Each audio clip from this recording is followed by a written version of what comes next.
What if one tiny waterway could shake the global economy and drag the world into conflict? That's the Strait of Hormuz, a narrow, 21-mile passage through which nearly 20% of the world's oil flows every single day. Now imagine a world leader trying to send warships there, but no ally steps up to help. Why? And what does it mean for global stability? To understand the tension, we must first look at the sheer scale of the energy passing through this choke point. Nearly 21 million barrels of oil move through here daily, destined for the hungry markets of Asia, Europe, and North America. The Trump administration's maximum pressure campaign against Iran heightened the stakes, leading to a call for an international maritime security mission. Washington proposed a coalition to escort tankers, but traditional allies in Europe and Asia expressed deep-seated reluctance.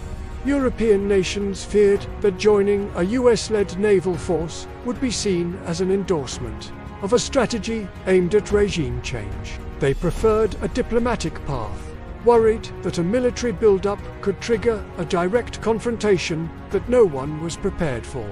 Without a unified front, the burden of maritime security became fragmented, causing uncertainty in the global energy markets. Rising insurance premiums for tankers and the constant threat of seizures created a ripple effect from gas stations to global boardrooms. Ultimately, the reluctance of nations to follow the US lead highlighted a shift in how global powers view security and sovereignty. The Strait of Hormuz remains a delicate balancer place, where geography, energy, and politics collide in a constant struggle for stability. The Strait of Hormuz connects the Persian Gulf to the Gulf of Oman and the Arabian Sea. Despite being only 21 miles wide, it is one of the most strategic maritime passages on the planet. Oil from major producers like Iran, Saudi Arabia, and the UAE flows through this choke point to Asia, Europe, and beyond. Over the decades, the strait has been a hotspot for conflicts, sanctions, and naval operations, making it one of the most closely watched areas in the world. At several points during his presidency, Donald Trump suggested sending warships to the Strait of Hormuz to deter Iranian threats. It was a bold stance, aimed at securing one of the world's most critical maritime choke points against rising regional instability. On paper, this sounds simpler show of naval force to ensure freedom of navigation.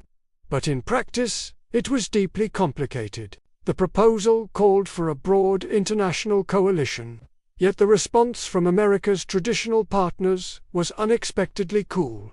Why? Because allies were hesitant.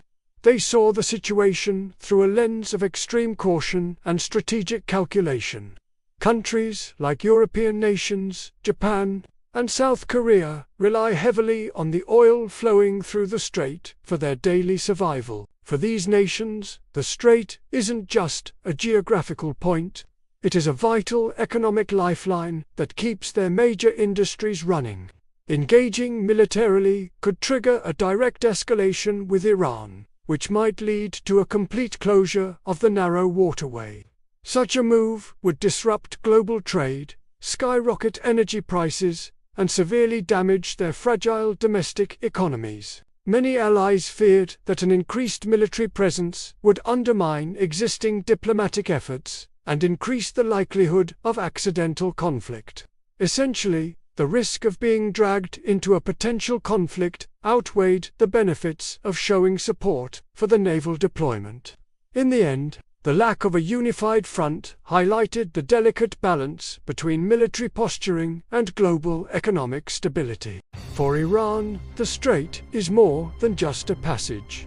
It's a strategic lever. By threatening to block the strait, Iran can influence global oil prices and international diplomacy. This gives Iran a rare form of asymmetric power. Even though the country's military may not match the US in scale, it can create global economic ripples through this single choke point.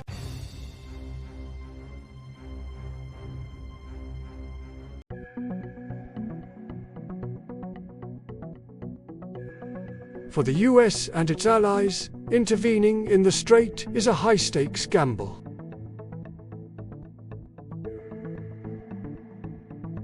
A misstep could escalate into open conflict with Iran, jeopardize international shipping lanes, and cause oil prices to skyrocket.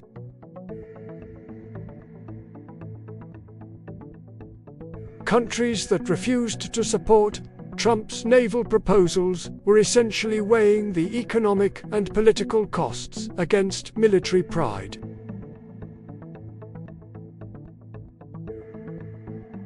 Protecting global stability sometimes means avoiding direct confrontation.